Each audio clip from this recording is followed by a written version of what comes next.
السلام علیکم ورحمۃ اللہ وبرکاتہ نحمده ونصلی علی رسوله الکریم اما بعد۔ آج ہم چھٹے سپارے کا خلاصہ بیان کریں گے۔ چھٹے پارے کی ابتدا اس بات سے ہوتی ہے کہ اللہ رب العزت کسی برائی کے اظہار کا اور اس کو آشکارا کرنے کو پسند نہیں فرماتے،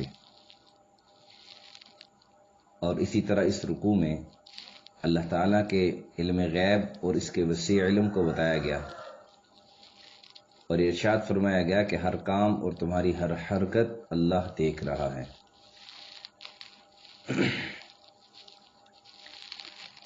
بھلائی کا اظہار کر دیا، اسے پوشیدہ رکھو یا کسی برائی کو معاف کر دو، یہ سب اللہ کے علم میں ہے۔ پھر کہا گیا کہ حضور صلی اللہ علیہ وسلم اور آپ صلی اللہ علیہ وسلم سے پہلے سارے انبیاء کی تصدیق کرنی چاہیے، اور رسولوں کے درمیان تفریق نہیں کرنی چاہیے کہ کسی کو مانے کسی کو نہ مانے۔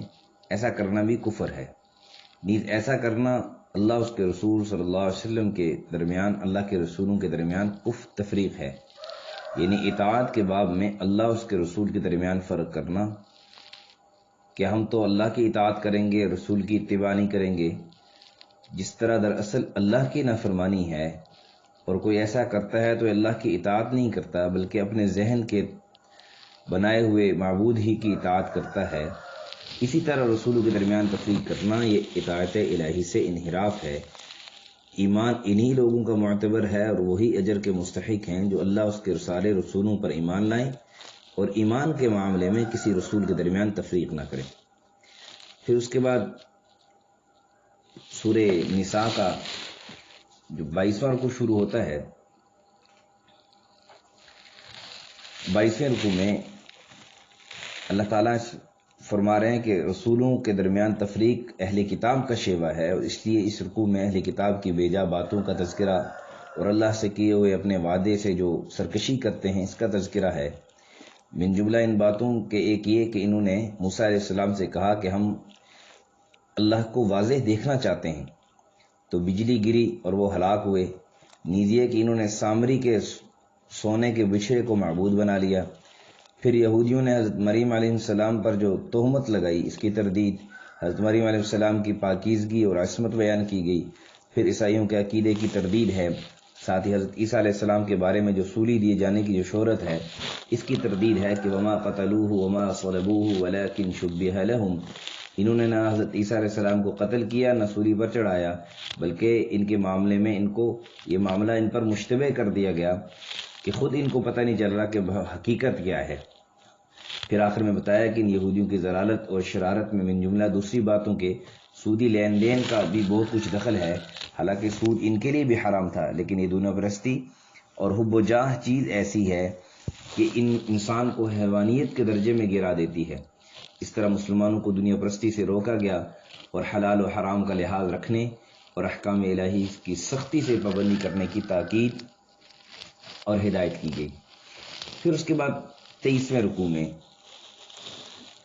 بتایا گیا کہ جس زمانے میں رسول آئے ان کا یہی اسلام تھا، ان کا دین یہی اسلام تھا، اور اسی اصل دین کے لیے ان کی دعوت رہی، البتہ شریعتیں بدلتی رہیں۔ پھر اہل کتاب کو دعوت دی گئی کہ جب تورات اور انجیل اصل تعلیمات وہی ہیں، انجیل کی بھی تورات کی بھی، جو قرآن دے رہا ہے، تو پھر قرآن پر اور حضور صلی اللہ علیہ وسلم پر ایمان لے آؤ۔ حضرت عیسیٰ علیہ السلام بھی اللہ کے رسول تھے، ان کے بارے میں جو لوگوں نے تخلیق کا عقیدہ گڑھ لیا وہ شرک ہے۔ اللہ تو بس ایک ہی ہے، اس کی ذات اس سے پاک ہے کہ کوئی اس کا بیٹا ہو۔ پھر 24ویں رکوع میں خاص طور پر عیسائیوں کے عقیدوں کی تردید کی ہے، اور بتایا کہ حضرت عیسیٰ علیہ السلام بشر تھے اور اللہ کی مخلوق تھے، اللہ کے رسول تھے، فرشتے وغیرہ سب اللہ کی مخلوقات ہیں۔ حضرت عیسیٰ علیہ السلام نے کبھی اس بات کو عار نہیں سمجھا کہ وہ اللہ کے بندے ہوں، اور نہ فرشتے اللہ کی مخلوق ہونے کو اپنے لیے کوئی عار یا بیزتی کی بات سمجھتے ہیں۔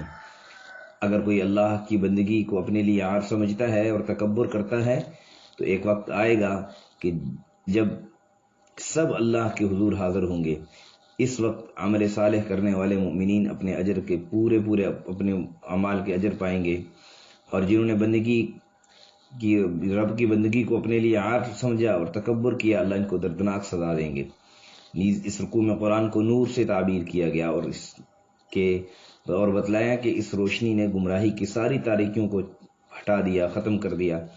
اس سے حضور صلی اللہ علیہ وسلم کی نبوت عامہ پر بھی روشنی پڑتی ہے کہ آپ صلی اللہ علیہ وسلم ساری دنیا کے لیے رسول بنا کر بھیجے گے، اور پھر آپ صلی اللہ علیہ وسلم پر ایمان لائے بغیر نجات تو ممکن ہی نہیں ہے۔ پھر کلالہ کے مسئلہ کو بیان کیا گیا کہ کلالہ وہ مرنے والا شخص جس کے نہ باپ ہوں، نہ ماں ہو، نہ باپ ہو، نہ اولاد، یعنی والدین بھی نہ ہوں، اولاد بھی نہ ہو، صرف بہن بھائی ہوں، تو اس کا ترکہ کیسے تقسیم ہوگا، اس کو بیان کیا اس رکوع میں کے آخر میں۔ پھر اس کے بعد سورہ مائدہ شروع ہوتی ہے۔ سورہ مائدہ کے 15ویں رکوع میں مائدہ کا لفظ آیا ہے، اسی کو علامت کے طور پر اس سورت کے نام کی حیثیت دی گئی ہے۔ پھر سورہ مائدہ کا جو نزول ہے یہ صلح حدیبیہ کے بعد 6 ہجری کے ابتدا میں یا 7 ہجری کے 6 ہجری کے آخر میں یا 7 ہجری کے ابتدا میں نازل ہوئی۔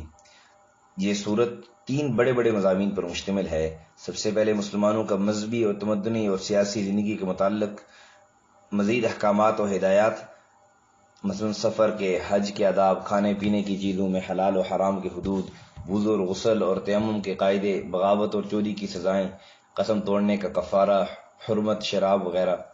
پھر اس کے بعد دوسرے نمبر پر مسلمانوں کو نصیحت، چونکہ اب تم ایک حکمران قوم بن چکے ہو، اس لیے سخت آزمائش کے دور میں قدم رکھ رہے ہو، اور اس آزمائش سے حسن سے اور خوش اسلوبی کے ساتھ کس طرح نکل سکتے ہو، اس کا بتلایا گیا۔ پھر تیسرے نمبر پر یہودیوں اور عیسائیوں کو نصیحت ہے۔ پہلے رکوع میں، سورہ مائدہ کے پہلے رکوع میں اس عہد و پیمان اور قسم کی پابندی کی تعلیم ہے اور عہد شکنی سے روکا گیا ہے۔ پھر کھانے پینے میں جو چیزیں حرام ہیں ان کو بیان کیا گیا۔ آخر میں عورتوں سے حسن سلوک کی تعلیم، نیز یہ تعلیم ہے کہ عورت و مرد کے درمیان نکاح کے ذریعے جائز تعلق ہونے چاہیے۔ پوشیدہ جو دوستی ہے اس سے سخت گناہ قرار دیا گیا۔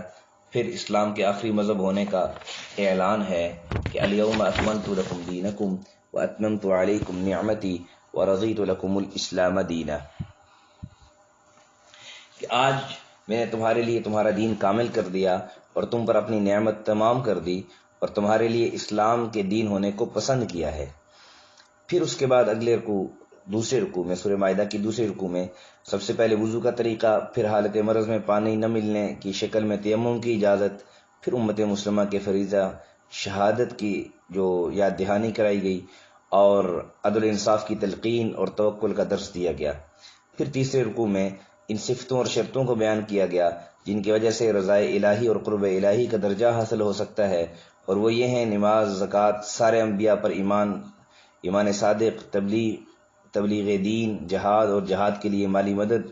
پھر یہودیوں کی دنیا پرستی کا تذکرہ ہے کہ انہوں نے چند روزہ زندگی کے عوض آخرت بیچ ڈالی ہے۔ ساتھ میں یہودیوں کو اسلام کی دعوت دی گئی اور کہا گیا کہ کل قیامت میں نہ کہنا کہ کوئی ڈرانے والا، خوشخبری دینے والا نہیں آیا تھا، دیکھ لو یہ رسول یعنی حضرت محمد صلی اللہ علیہ وسلم آگے، اور اتمام حجت تمام ہو گئی۔ پھر اس کے بعد چوتھے رکوع میں اس واقعہ کا تذکرہ ہے کہ حضرت موسیٰ علیہ السلام کی دعوت اور جہاد کے لیے ان کی پکار کا جواب کس طرح اور کتنے ہیلوں اور بہانوں سے یہودیوں نے دیا تھا، کیونکہ یہودیوں کی تو ایک خصلت رہی ہے کہ حق کبھی اختیار نہیں کرتے، طرح طرح کے بہانے اور چور دروازے نکالتے تھے۔ یہاں تک کہ ایک موقع پر انہوں نے حضرت موسیٰ علیہ السلام سے تو اتنا کہہ دیا کہ فَاذْهَبْ أَنْتَ وَرَبُّكَ فَقَاتِلَا إِنَّا هَاهُنَا قَاعِدُونَ، تم اور تمہارا رب دونوں جاؤ لڑو، ہم تو یہاں بیٹھے ہیں۔ ساتھ ہی بزدلی کی مذمت کی گئی کہ مومن بزدل ہو یہ نہیں ہو سکتا، اور بتایا کہ دنیا اور آخرت میں کامیابی، فلاح یہ دلیری اور ثابت قدمی میں سے حاصل ہو سکتی ہے۔ پھر اس کے بعد پانچواں رکوع شروع ہوتا ہے۔ اس رکوع میں حضرت آدم علیہ السلام کے 2 بیٹے حابیل اور قابیل کے مشہور واقعہ کا تذکرہ کرتے ہوئے سبق دیا گیا کہ حسد نہایت بری چیز ہے، اس سے بچے رہنا چاہیے۔ پھر بتایا گیا کہ کسی برائی اور گناہ کی بنیاد جو قائم کرتا ہے تو جب تک دنیا میں وہ برائی اور گناہ ہوتا رہے گا، اس کے عذاب میں وہ برائی اور گناہ کے کام کی جو ابتدا کرنے والا ہے، شروع کرنے والا ہے، وہ بھی شریک رہے گا۔ اس طرح جو کوئی نیکی کی بنیاد رکھے گا تو جب تک وہ نیکی ہوتی رہے گی اس کا ثواب کا ایک حصہ اس کو بھی ملتا رہے گا جو نیکی کی ابتدا کرے گا۔ اس لیے ہمیں ہمیشہ نیکیوں کی ابتدا کرنے والا بننا چاہیے، نہ کہ برائی کی ابتدا کرنے والا بننا چاہیے۔ اور یہ کب ہوگا؟ جب ہم ہمیشہ نیکیوں کی طرف ہماری رغبت ہوگی، برائی سے ہم بچیں گے۔ پھر اللہ اس کے رسول صلی اللہ علیہ وسلم سے دشمنی اور ان کے احکام سے جو سرتابی کی قیامت میں ہولناک سزا کا تذکرہ ہے۔ پھر اس کے بعد چھٹا رکوع شروع ہوتا ہے۔ اس رکوع میں اسلام کے حاکمانہ اقتدار کو بتایا گیا اور جہاد کی تلقین ہے۔ پھر چوری کی سزا کا بیان ہے کہ چور مرد ہوں یا عورت ان کے ہاتھ کاٹ ڈالو۔ پھر یہودیوں کی شرارتوں اور بدعملیوں کا تذکرہ ہے۔ پھر اس کے بعد 7واں رکوع شروع ہوتا ہے۔ 7ویں رکوع میں تورات کا تذکرہ کرتے ہوئے بتایا گیا کہ تورات میں بھی اللہ تعالیٰ کے دین کو قائم کرنے ہی کی ہدایت تھی اور قرآن میں بھی یہی حکم ہے، لہٰذا اللہ کے دین کو قائم کرنا مسلمانوں کا اولین فریضہ ہے، اور جو اللہ کے احکام کے مطابق فیصلے نہیں کرتے وہ کفر کے روش پر ہیں۔ پھر قصاص کے متعلق چند احکام بیان ہوئے کہ جان کے بدلے جان، آنکھ کے بدلے آنکھ، ناک کے بدلے ناک، کان کے بدلے کان۔ اور اس کے بعد پھر 8واں رکوع شروع ہوتا ہے سورہ مائدہ کا۔ اس رکوع میں یہود و نصارہ سے دوستی سے منع کیا گیا اور اس کی وجہ یہ بتلائی گئی کہ من جملہ خرابیوں کے یہ بھی ہوگا کہ صحبت کے اثر سے تم بھی انہی کی طرح ہو جاؤ گے۔ پھر ارتداد کی جو مرتد ہو جاتے ہیں کی مذمت بیان کر کے ان کے اوپر دردناک عذاب کی خبر دی گئی ہے۔ پھر 9واں رکوع شروع ہوتا ہے۔ اس رکوع میں تمام ایسے لوگوں سے تعلقات رکھنے سے منع کیا گیا جو دین کو مذاق بناتے ہیں۔ پھر قرآن سے سرکشی کرنے والوں کو سخت تنبیہ کی گئی ہے۔ ساتھ ہی اہل کتاب کے علماء و مشائخ کے کرتوتوں کا بیان ہے کہ وہ حرام کھاتے ہیں اور وہ بھی دنیا پرستی میں گرفتار ہیں۔ پھر اس کے بعد 10ویں رکوع میں اللہ کے رسول صلی اللہ علیہ وسلم کو دعوت و تبلیغ کا حکم دیا گیا۔ پھر عیسائیوں کے مشرکانہ عقیدوں کا تذکرہ ہے۔ پھر حضرت عیسیٰ علیہ السلام کے اصل منصب کا بیان ہے اور فرمایا کہ مسلم ہو، یہودی ہو یا مجوسی ہو یا عیسائی، اللہ کے ہاں ان ناموں کی سے کامیابی نہیں، وہاں وہی شخص کامیاب ہوگا جو اللہ اور آخرت پر ایمان رکھتا ہو۔ اس قسم کی سے ملتی جلتی آیت سورہ بقرہ میں بھی پہلے سپارے میں بھی گزر چکی ہے۔ یہاں پر میں اکثر یاد کیا کرتا ہوں کہ انسان کی کامیابی کے لیے کسی عقیدے سے اس کا تعلق ہونا، کسی قوم سے اس کا تعلق ہونا یہ نہیں ہے، بلکہ انسان کی کامیابی کے لیے اس کا اللہ پر ایمان ہونا اور اس کے رسول کی اطاعت یہ لازمی چیز ہے۔ گویا جو آدمی اللہ پر ایمان رکھتا ہے اور اپنی زندگی اللہ کے حکم پیارے حبیب صلی اللہ علیہ وسلم کے طریقے کے مطابق گزارتا ہے، اس کا جس فریقے سے بھی تعلق ہے، اس کا جس قبیلے سے بھی تعلق ہے، جس فرقے سے بھی اس کا تعلق ہے، کوئی بھی فرقہ ہو، اگر وہ اپنی زندگی اللہ کے حکم پیارے حبیب صلی اللہ علیہ وسلم کے طریقے کے مطابق گزار رہا ہے تو وہ کامیاب ہے۔ اگر اپنی زندگی اللہ کے حکم پیارے حبیب صلی اللہ علیہ وسلم کے طریقے کے مطابق نہیں گزار رہا تو جس فرقے سے بھی، جس مذہب سے بھی اس کا تعلق ہے، جس نسل سے بھی اس کا تعلق ہے، یہ شخص ناکام رہے گا جب تک کہ اپنی زندگی یہ اللہ کے حکم پیارے حبیب صلی اللہ علیہ وسلم کے طریقے پر نہ گزارنا شروع کر دے۔ پھر اس کے بعد آخری رکوع سورہ چھٹے پارے کا سورہ مائدہ کا 11واں رکوع ہے۔ اس رکوع میں یہودیوں اور عیسائیوں کی خصلتوں کا بیان کا سلسلہ چل رہا ہے اور ساتھ ہی اہل کتاب کی گمراہی کا یہ سب سے بڑا سبب بتایا کہ سوسائٹی میں یعنی علل اعلان گناہ ہو رہے ہوتے ہیں مگر اس کے روکنے والا کوئی نہیں تھا وہاں پر، اور امر بالمعروف اور نہی عن المنکر سے غفلت، یہ جو سوشل ڈسٹینس ہے، یعنی سوسائٹی ہے، جو معاشرہ ہے، اس کو ہلاک کرنے کا ایک سبب یہ بھی ہے اس کی ہلاکت کا کہ وہاں پر اچھے کام کا حکم اور برائی سے روکنا یہ چھوڑ دیا جاتا ہے، تو وہاں کا معاشرہ پھر ہلاکت سے دوچار ہوتا ہے اور فریب سے دوچار ہوتا ہے۔